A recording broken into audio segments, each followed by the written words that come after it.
Howdy folks, Moose Peterson here with your Photo Tip Friday. Out shooting in the snow. A lot of people worry about exposure, and there's a lot of rules out there. Here's what I've been doing for 40 years. When you're out here, the snow is not your subject.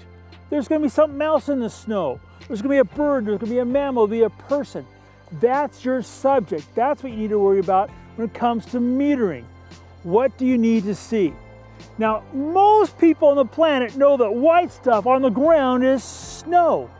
Do you need to have detail in that snow and exposed to that detail to tell that element of your story? You don't. So when it comes to out here shooting, just think about your subject. How do you want to tell that story? Exposed for that story, you'll have no problems with snow. Now, if you're looking for more tips like this, make sure you're looking for my class exclusively on KelbyOne.